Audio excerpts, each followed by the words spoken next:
Rather than watching every pinch and every penny for my household budget, I love about being an entrepreneur. I just say, what do I need to do to make more? But I do love the fact that you're just, basically, hey, I want to start this thing. Now I got to figure out how to put fuel in it, right? Yeah, yep. I had no idea what I was doing. So I got really lucky and I just started a Craigslist ad. It cost me $5. What's been great for the past 6 years for us is it's kind of just grown organically. So what are some of your proven techniques when it comes to pricing and presenting the window treatments to ensure that you still have decent margins?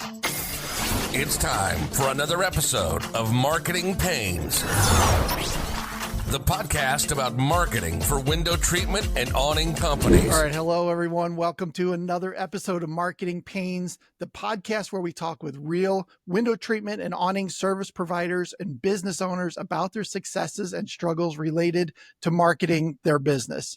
Today, we have a guest with some great insights, and I'm very happy to have Mike on today.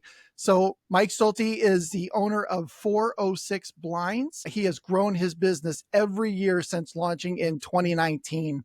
As a premium partner with Graber, 406 Blinds operates in Montana and Bismarck, North Dakota, securing major installs, including 20 plus apartment buildings in Bozeman.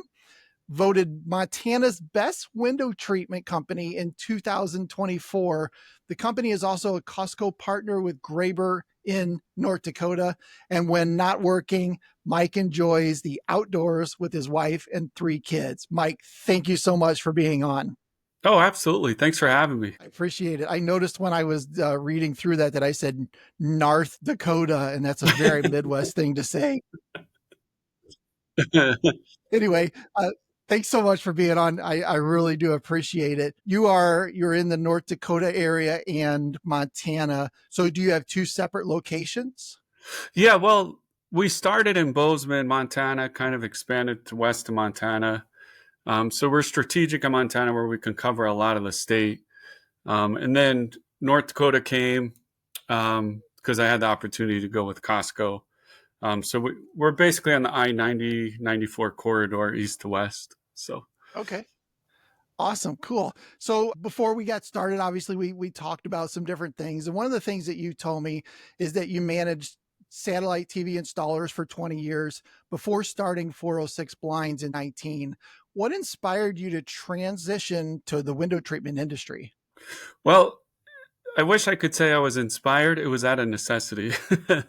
DirecTV, I was with DirecTV 13, 14 years, managed installers. Before that, I was with Sprint. And so I had 20 years management experience. And DirecTV was great until the end. Do you know how like the cell phone kind of took over the landline? Yeah.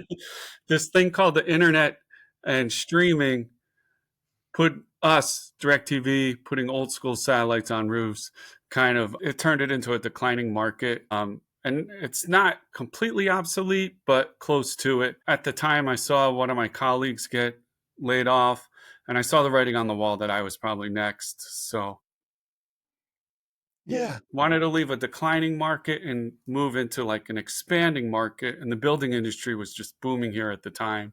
It still is in some ways, but it's changed a little bit. But that is how I started 406 Blinds. Interesting way to get into it. Yeah. So tell us a little bit more about 406 Blinds. What kind of separates you from some of your competitors? Well, we're not a franchise, and I'm not knocking a franchise, believe me. A lot of my peers and networking groups are in a franchise. But what's great about that is I don't have any monthly fees. We operate at really low monthly costs. We're local homegrown business. I've stepped foot in this valley in 1993. My Jeremy, who helps me run the western part of the state, is born and bred Montanan. We're local. And that just gives us an opportunity to give really good, high-class customer service. We respond right away. And I feel like that separates apart. A lot of people, especially Montanans, even though we're super widespread geographically, there are still less than 1 million people. So it is a small town feel, and a lot of people love homegrown local businesses. Yeah. Yeah, that's always a really nice point to have that local flavor to it. It gives you an advantage in some ways. For sure. Yeah, absolutely. Yeah. So how are you positioning 406 to attract customers who are obviously valuing quality window treatments in a growing market like Bozeman? Yeah, no, it's a really good question. And I think the word is out now. When I first started, even 6 years ago, it was me and a couple of the brand names that you probably know. But now there's 7 or 8, 9 companies on Google that will show up. The word is out now in town here. I can't speak for everywhere, but if you call a blind person, you're gonna probably pay a little more and get a little better quality. So I don't have to do anything proactive positioning, but once we do get in the home, some people do have a little sticker shock, and that's when it comes into where you have to explain the value of what you're offering. That we are much Yep. different than going to a big box store and buying a blind there. We have a limited lifetime warranty. They're going to last you 20 years. The energy efficiency, you just really explain the value to the customer. Yeah. So the word is out. That's great. What kind of marketing are you guys doing going on? It's changed since the beginning. In the beginning, just starting out, like I had no capital. So I just Sure. went door to door, bought some shirts with my logo on it, joined the Chamber of Commerce to meet people and network, just on the ground marketing, emailing builders, calling builders, emailing realtors, just old school marketing that's essentially free. Yeah. And then once you Yeah. get a little bit of capital, we started doing radio commercials every year, which seems kind of antiquated, but it's still here. Montana's still local, has a real local presence. And now finally this year I'm joining this century and doing some digital marketing as well. Well, that's great. I love to hear that. It's really cool that you kind of, you started as a grounds up, hitting the road and eat what you kill kind of Yeah, thing, yeah, right? exactly. Yeah. Yeah. And that's typical for a lot of business owners outside of like a franchise or you're kind of given an area, but you still got to beat the pavement a bit. Yeah, for sure. But I do love the fact that you're just, basically, hey, I want to start this thing. Now I got to figure out how to put fuel in it, right? Yeah, yep, exactly. Very cool. So you mentioned Chamber of Commerce. You doing any other kind of networking? It just kind of builds from there. What's great about the chamber is it's just all a bunch of local businesses that need customers. So you're meeting realtors, you're meeting landscapers, you're meeting property managers, builders, insurance agents.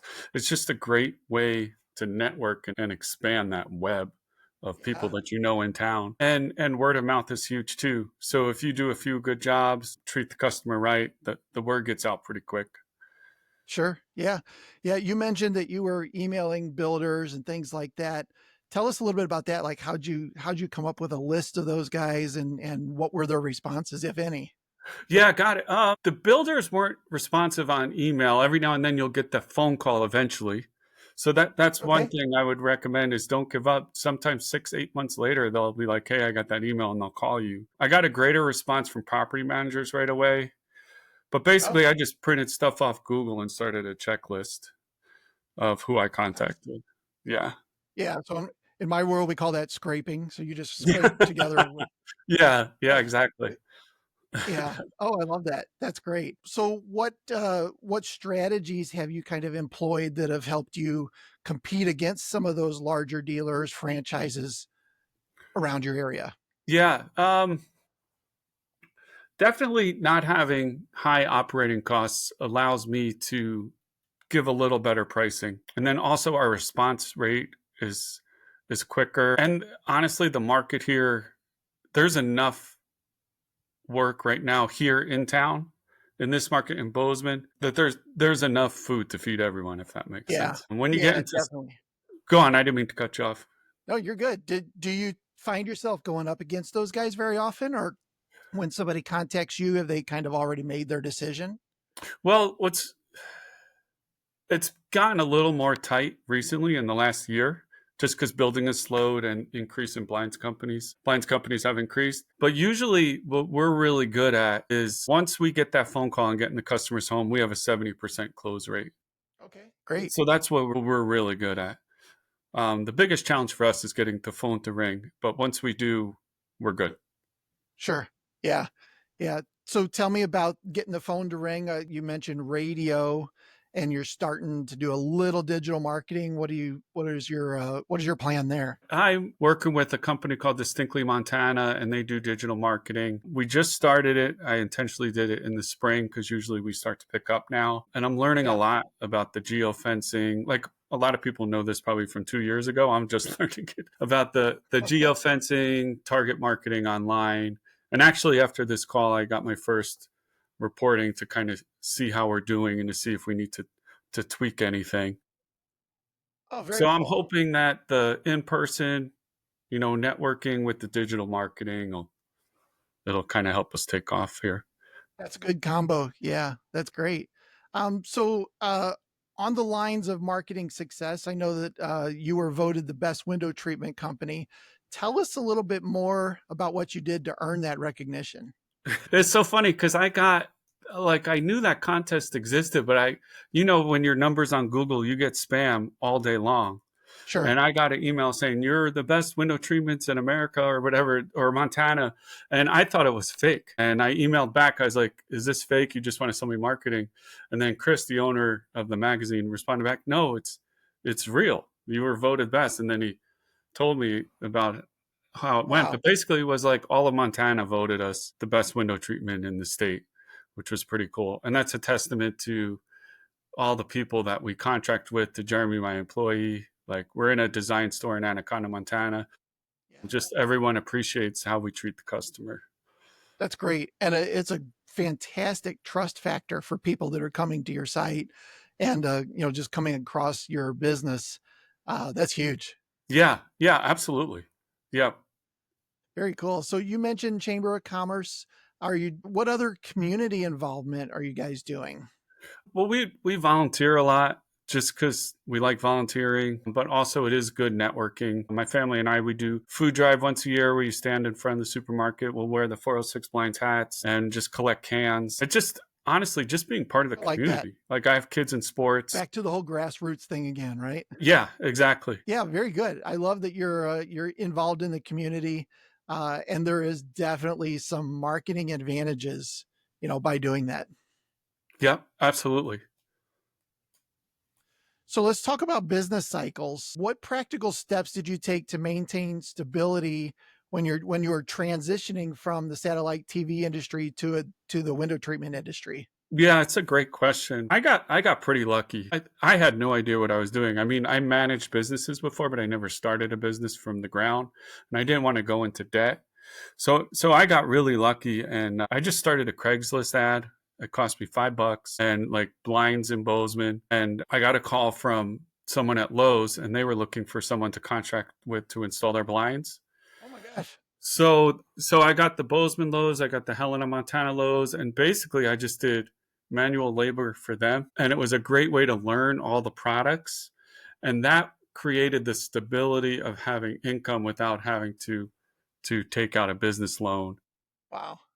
And also that got me in customers' homes, my logo, because I'm an independent contractor, 406 blinds, I'm here to install, got my name in the community.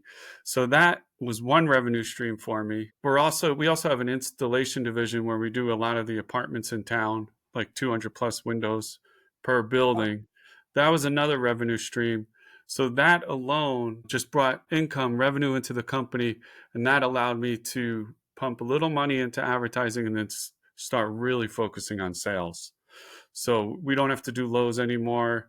We're still doing the apartments because it's just a great opportunity that honestly won't always be there. And then now we're doing, past 2-3 years, we've been doing just really well on sales. That's great. Love it. What challenges do you see in our industry right now, and how are you adapting to stay ahead of those? Well, I apologize. I'm going to curse on your show real quick, and I'm going to say the word tariff.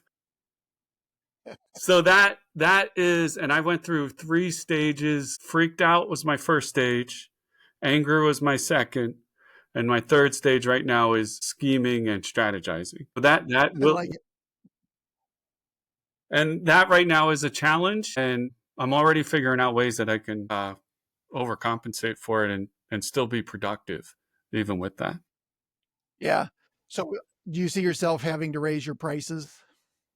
I'm trying not to, because that was one of the things that we take pride in. We probably will a little bit. What I could do is what I'm thinking. Well, one, I don't want to reduce quality, right? Because you can go to two different vendors and probably get quite just like cheaper products, but then you're not delivering the quality which we're known for. So I might just split the difference, I'm thinking, and then make up for it in volume. Okay. That's All the right. goal. Do you see yourself looking at any US made stuff that's comparable? I'm looking into that to see if, but I'm waiting on some samples and things to check out the quality before we launch Yeah. anything like that. But Yeah. there are companies out there that aren't as, everyone's affected to some point because, fabrics and everything come from all over the world. But there are vendors that are affected less than others. Yeah.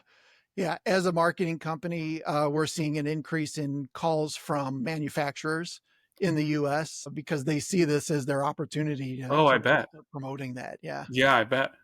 Yeah. Very cool. Well, so let's switch gears a little bit and talk about some fun things. What's your favorite window treatment product or solution? Uh, It might be boring, but cellular shades. Okay. And that's just because here in Montana and North Dakota is even colder. It's either super cold or in July it's super hot, and they're functional, fashionable. That's probably my favorite solution, just because of All right. the energy savings. Yeah. What about your least favorite? I think everyone will agree it's vertical blinds, Yep. Yep. Okay. especially the old school vinyl ones that break and Yeah. seem to have static electricity for everything in the house.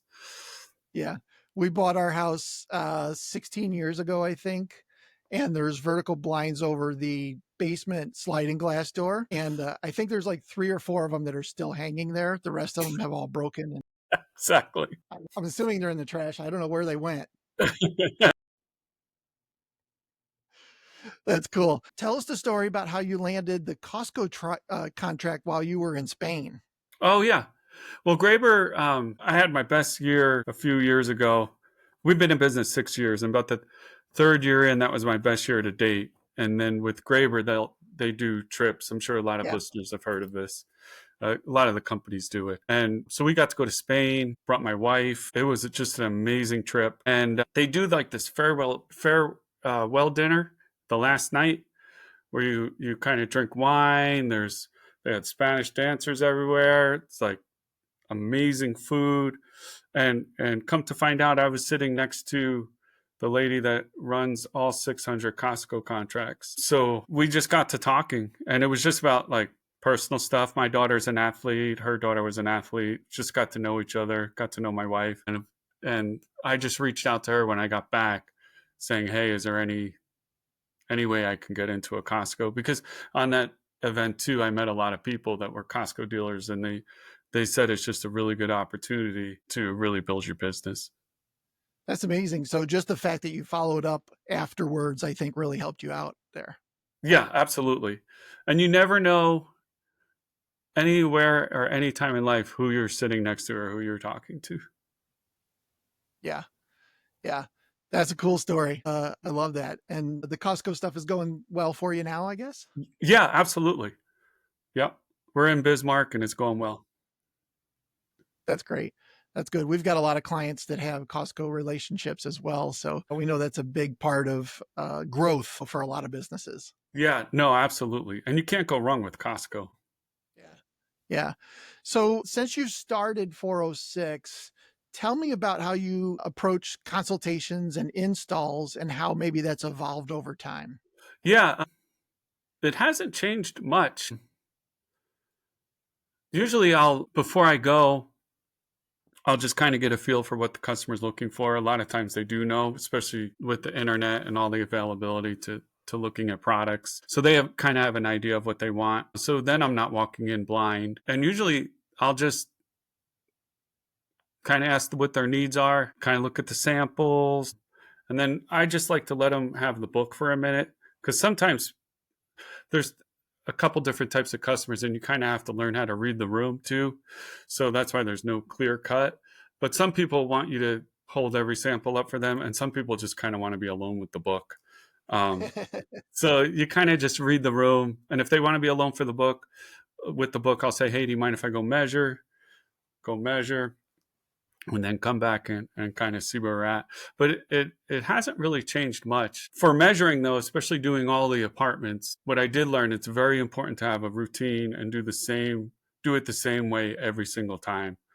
So we always start, and everyone on my staff measures the same way. We always enter the house, start on the left, and do the whole house from left to right. Okay.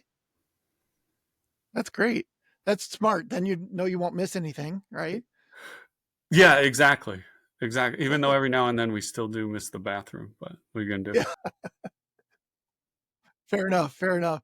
So it sounds like a lot like me, you like procedures, getting those systems in place. It's a big part of growing a business, obviously. When it came to your expansion to Bismarck, what processes would you recommend somebody who's maybe in an expansion position? What should they focus on first? My biggest concern was inventory, because you don't want to lose your blinds. I mean, that's your bread and butter. So one thing that really is working out well for us, and it cost me $300. It's $300 a year. Is I just essentially rented a box at the UPS store, and so what's great is all my blinds for North Dakota go to that UPS store. My installer can bring a key, pick up the blinds, and deliver the blinds. Oh, And wow. that's one way of keeping your costs down too. I didn't have to go out and buy a warehouse or anywhere to accept shipments. So that was a really good process. Yeah, I like that. And I had a UPS box years and years ago now, but the thing I really liked about them was you could call them and ask if there was anything in there, and if not, you don't waste your time going, which is Yeah, exactly. And they have progressed a little bit. I'll get a text when I get inventory, which is great too. that's So it's fantastic. great. Yeah. And they're always happy to see me because they can't wait for me to get my big blind boxes out of their place. Oh, yeah. Yeah. Yeah. I guess that shows how long ago it was that I had mine.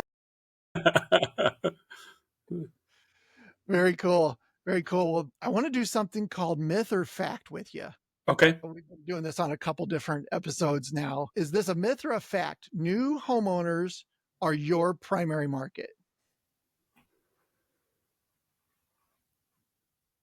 Well, if it was today, and I'm kind of cheating because I'm not giving you a straight answer, but today it would be myth. 4 years ago, I would say fact. Okay. Tell me more. Well, 4 years ago, people were still buying homes now, so it was all new construction. But now, since the interest rates have gone up a little bit, a lot of people are staying in their existing homes and upgrading. Okay. So Interesting. we've been doing a lot more upgrades the past year.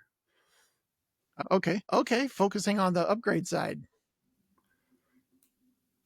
Very cool. So here's another one. Premium clients only come from high-end neighborhoods. That's a myth. Okay. Tell me about that. Well, I guess it depends how high end, but like we have like high end, and that can be like really time consuming, right? So you get one job that's consuming a lot of your time. Or I can do 4 or 5 3 to 4 bedroom single family homes and knock them out and maybe make a little more money, and my time is not as demanded. So Okay. I would say that's a myth. Yeah. So some of that comes back to your sales method, how good you are at sales and being able to maybe get them to upgrade a little bit. For sure. Absolutely. Yeah. I think that's important. A lot of people try to just focus on the couple very affluent parts of town, and they might be hurting themselves when it comes to additional revenue by doing that.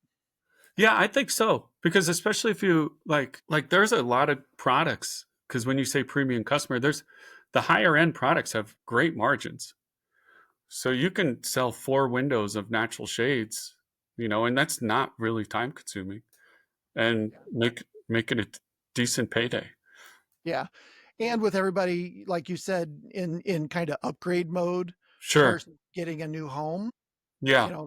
that helps with the entire upsell process as well. Yep, absolutely. Yeah. I like that. So what are some of your proven techniques when it comes to pricing and presenting the window treatments to ensure that you still have decent margins, but you're also providing value? Yeah, that's a really good question. I think the most important key to that is just your closing ratio. That's going to tell you whether or not you're too high, too low. Like you don't want 99% because that means maybe your price is a little Yeah, too low. If you're at 30%, your price might be a bit high. So that's why we like 60, 70%. And it's not always price that affects whether or not a customer goes with you, but sure. it is a good indicator.